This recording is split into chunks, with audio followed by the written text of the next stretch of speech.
एक बार की बात है। माता पार्वती और शिव जी संसार की चिंता लेने के लिए पृथ्वी लोक पर आए हुए थे कि अचानक माता पार्वती ने देखा कि त्रिपुरा के पहाड़ी जंगलों में दो सुंदर बहनें रहती थीं। उनका बालपन में ही उनकी माता का स्वर्गवास हो गया। उनके पिता पुरोहित थे। उन्होंने पत्नी की मृत्यु के पश्चात दूसरा विवाह नहीं किया। उन्हें भय था कि विमाता उनकी पुत्रियों का लालन पालन ठीक ढंग से नहीं कर पाएंगी। पिता के स्नेह दुलार में पुत्रियां पली बढ़ीं। पुरोहित की आमदनी बहुत कम थी। वह स्थान बदलकर की जाने वाली खेती के द्वारा आजीविका कमाता था। उसकी पुत्रियां भी पिता की परेशानियां समझती थीं, अतः वे अपने पिता से अनुचित मांग नहीं किया करती थीं। वर्षा ऋतु में उनके कष्ट और भी बढ़ जाया करते थे। वर्षों से मकान की मरम्मत भी नहीं हो पाई थी। बरसात का पानी घर में घुस जाता। यूं तो उनका घर एक ऊंचे मकान पर था, किंतु पानी वहां पर पहुंच जाता। एक दिन दोनों बहनें खेत से थककर लौटी। पूरे घर में पानी भरा हुआ था। छोटी बहन के मुंह से आह निकली। वह तड़पकर बोली, दीदी अब हम क्या करें? ठहरो, देखती हूँ, शायद कुछ भोजन पड़ा हो, अभी उसे खाकर ही भूख मिटाते हैं, कहकर बड़ी बहन ने सांत्वना दी। बड़ी बहन ने थैला टटोला, किंतु खाने को कुछ नहीं मिला। सब कुछ बरसात के पानी में भीगकर खराब हो गया था। उसकी आंखों में आंसू आ गए। छोटी बहन का दुख वह सह ना सकी। उसने प्रतिज्ञा की कि मैं उसी को अपना पति मानूंगी जो मेरे घर को संवार देगा।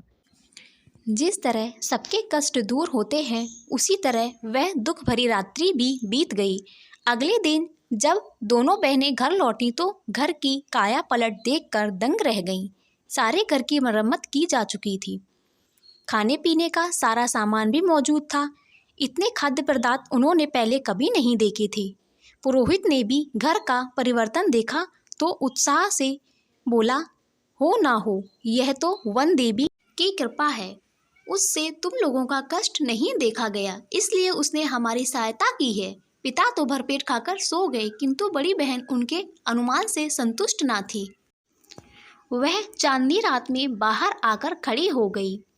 तभी उसकी नज़र एक विशालकाय अजगर पर पड़ी। वह अजगर उनके घर से निकलकर जा रहा था। बड़ी बहन ने उसी क्षण निर्णय लिया कि वह अजगर को ही अपना पति मानेगी। उसे पूरा विश्वास था कि उसके घर की दशा संवारने में अजगर का ही हाथ है। छोटी बहन के लाख समझाने पर भी वह अकेले खाना खाने नहीं बैठी। तब हार कर छोटी बहन ने अपने जीजा जी को पुकारा, जीजा जी खाना खाने आइए। यह आवाज़ सुनते ही अजगर घर में आ पहुंचा। दोनों बहनें उसके विशाल स्वरूप को देखकर घबरा गईं, लेकिन वह शांति से भोजन करके लौट गया। यह क्रम काफी समय तक चलता रहा। एक दिन पुरोहित को पता चला तो वह आग बबूला हो उठा। उसकी सुंदरी पुत्री एक अजगर को पति माने, यह उसे स्वीकार ना था। जब बड़ी बेटी खेत पर गई तो उसने छोटी बेटी से कहा, तुम रोज की तरह जीजा जी को पुकारो। छोटी ने समझा कि शायद उससे मिलना चाहते हैं। उसने फिर आवाज़ लगाई, जीजा जी। अजगर ज्यों ही उसके पास पहुंचा, आड़ में छिपे पुरोहित ने तेज हथियार से उसके टुकड़े टुकड़े कर दिए। छोटी बहन फूट फूट कर रोने लगी। बड़ी बहन ने जब अपने अजगर की मृत्यु का समाचार सुना तो वह दुखी हो गई। कुछ ही दिनों में उसके मन में अजगर के प्रति प्रेम भाव जाग गया था। उससे वियोग की कल्पना से वह भयभीत हो उठी। बिना एक शब्द कहे वह नदी की ओर चल दी। छोटी बहन भी उसके पीछे चल दी। बड़ी बहन आंखें बंद किए और रोती रोती नदी के पानी में उतरती चली गई। बेचारी छोटी उसे पुकारती रही, मत जाओ दीदी, मत जाओ दीदी। माता पार्वती और शिव जी यह सारा दृश्य देख रहे थे।